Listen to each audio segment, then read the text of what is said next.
Welcome, everyone. This is me. Here I am in the flesh and on the big screen. I'm Christopher Manente. I'm the executive director here at the Rutgers Center for Adult Autism Services. And I am so pleased and proud to welcome you all today to our first Rutgers Neurodiversity Summit. So welcome. Go ahead, please.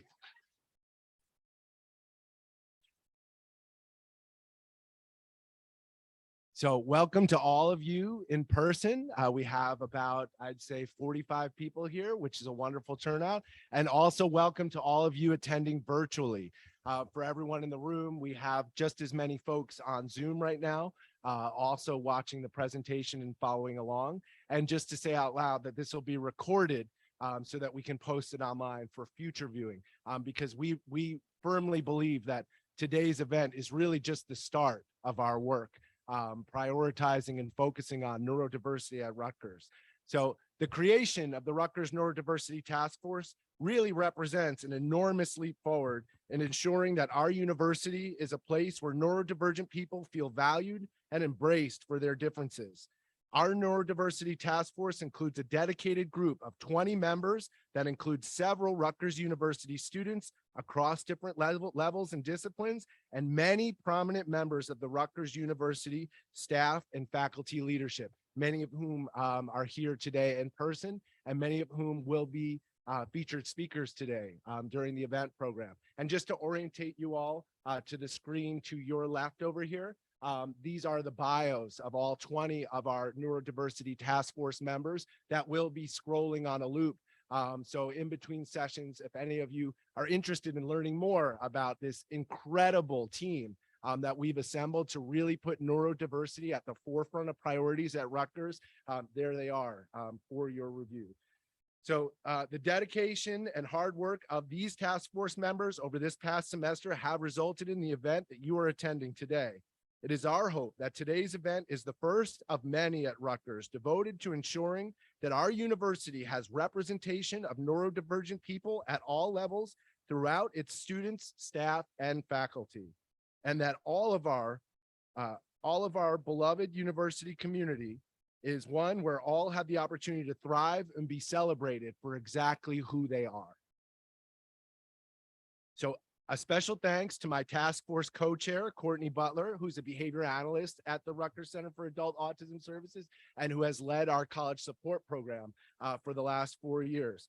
And our task force project coordinator, Julietta Flaherty, and you'll be hearing from both of these folks in a little bit. Julietta is a GSAP doctoral student and clinician at the RCAS. And one last special thanks to Dr. Mark Robson, who is my original pre-doctoral leadership development institute mentor from a decade ago, and is on our task force and has generously contributed additional funds to ensure that today's event is as excellent as it can be. Yeah, please.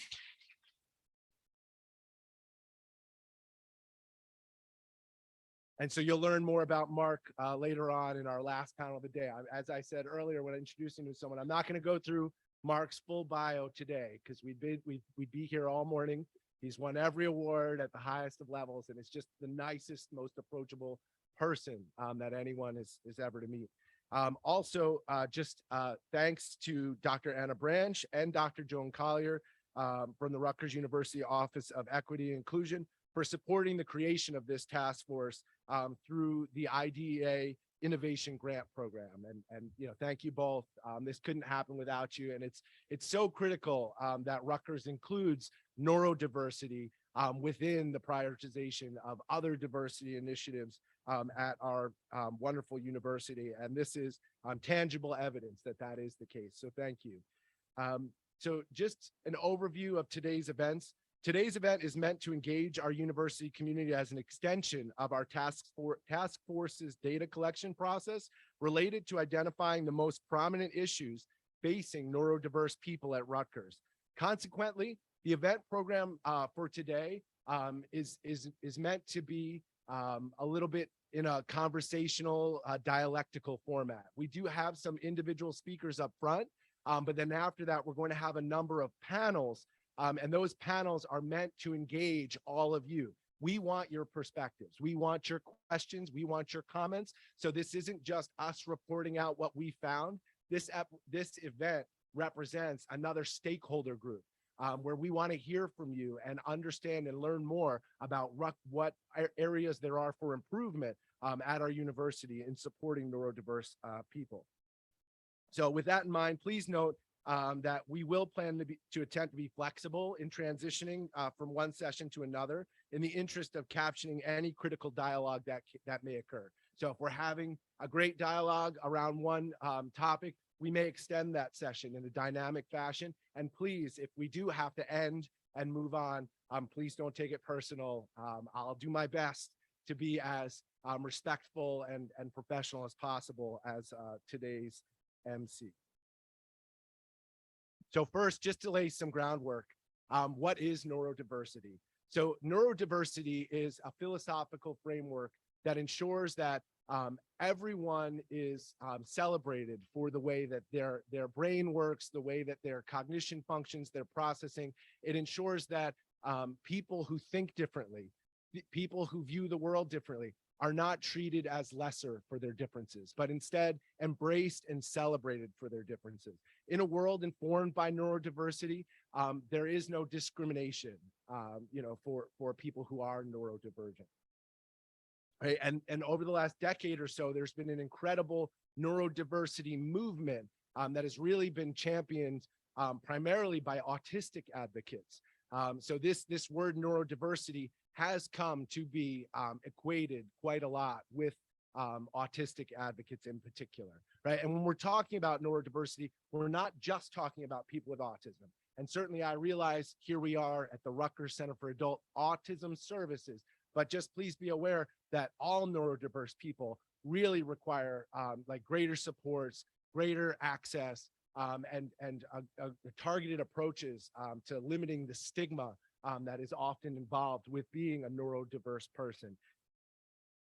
So ableism is kind of the other side of the coin, right? So in a world informed by neurodiversity, everyone's celebrated for their differences and is given opportunities to succeed despite their differences. In a world informed by ableism, people are treated very differently for their differences in a way where they're perceived as lesser, broken, as a problem to be fixed, a puzzle that is incomplete to be solved, or a sickness to be cured. Ableism is very much an ism that is aligned with the medical model of disability, where again, a disability is not something to be celebrated, or neurodiversity is not something to be celebrated, but it's something to be eradicated.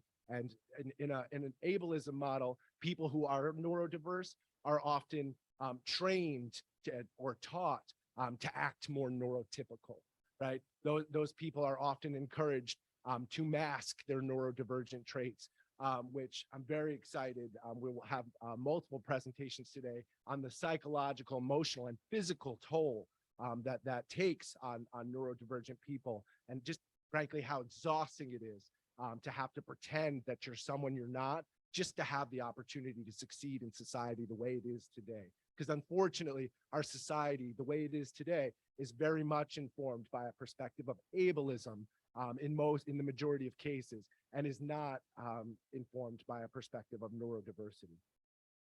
So why focus explicitly on adults with autism under this larger umbrella of neurodiversity? Again, if we're talking about people who are neurodiverse, we're not just focused on people with autism, but we're focused on people with other neurodifferences, including ADHD, including people with Tourette's and dyslexia, and a whole host of other neurological differences.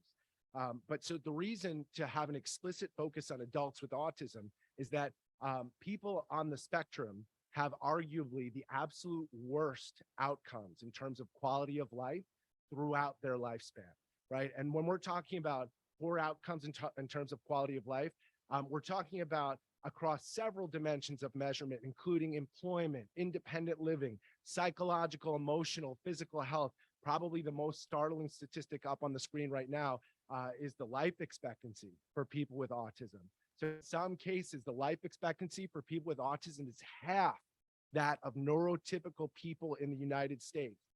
Friends, autism doesn't kill people, okay? So the reason why autistic adults are having such premature death is because of the discriminatory institutional factors of ableism that keep them from thriving in society, right? Other, different measures of quality of life specific to the university. Students with autism have very low graduation rates compared to any other category of students, right? Representation of people with autism among staff, again, employment and faculty are almost non-existent, right? So again, as a university, we have to come together and really push for a greater focus and prioritization of neurodiversity in general. But this particular subset of people within our community are really struggling to thrive. And we really have a moral and ethical obligation to ensure that that changes. So here we are. And so this is just one of my favorite photos of the ribbon cutting of this beautiful building, which happened back in September, earlier this academic year. And so just to kind of give a very quick overview of the RCAS model and mission. And again, just to say out loud, today's really not about the RCAS, but all of you are here in our beautiful new building. So I do want to give you some foundational knowledge about what we've been doing over the last 6 years to combat ableism and to help neurodiverse people and people with autism succeed at Rutgers University across all categories of students, staff, and faculty. So here we are in our beautiful new community center. And I will say out loud, this is the very first event we're holding in this room. Okay.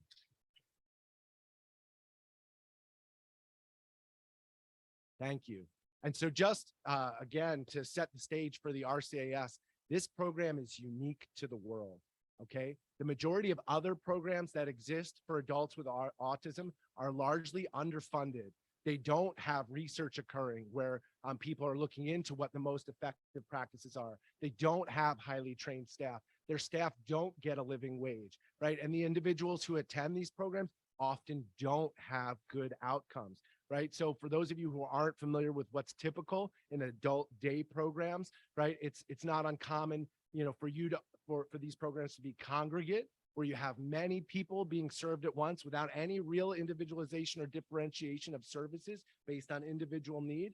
And it's also typical for these programs to be center-based, where everyone is segregated under one roof in one place. And just to say out loud, guys, today, all of our programs are open and operating, right? And we have had participants in and out while all of you have been here. But I just want to make it clear that there's no room within our center that you're going to open up and just see a congregate group of people on the spectrum all doing the similar things. Like our program participants are out and about at their jobs. They're out and about, engaged in meaningful rec and leisure. They're out and about pursuing their own individual personal dreams and ambitions for their adult lives. And we're able to do that because we take the opposite approach than what is typical in adult services.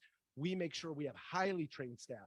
We exist here at the university to build a workforce of enthusiastic, new, early career practitioners who want to specialize and do this. We pay those staff a living wage. We're conducting research to make sure that the strategies that we're implementing are excellent and effective, right? And again, our adults here that participate in the RCAS programs all have spectacular outcomes across the dimensions of quality of life.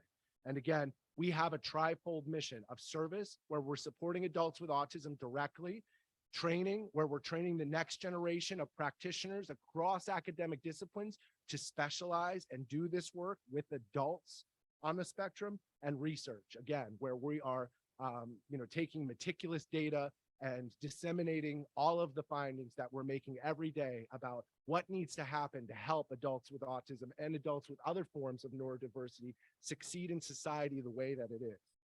And our goal here essentially is to create the best programs for adults with autism possible and show the world what adults with autism are capable of when giving the support, opportunity, and resources they need to succeed, all within a beloved university community. So these are our 4 programs here at the RCAS. We have supporting community access through leisure and employment, or SCALE. This is our lifespan adulting program run by Dr. James Maraventano, who's back there. You'll be hearing from Jim later. He's one of the moderators of our later panels. The College Support Program, which supports autistic undergraduate students at Rutgers, again, which has been run by Courtney Butler, who's back there. You'll also be hearing from her. The Psychological Services Clinic, which provides a host of diagnostic and therapeutic services from a clinical psychology perspective, which is run by Dr. Vanessa Ball, who's in the back corner, will be our keynote speaker in a moment, and soon to open the intensive outpatient clinic, which will be a space to support adults with autism in potentially life-threatening behavioral crisis, which is a subset of this population in crisis that currently has nowhere to go. So another innovative program within a one-of-a-kind, unique to the world center.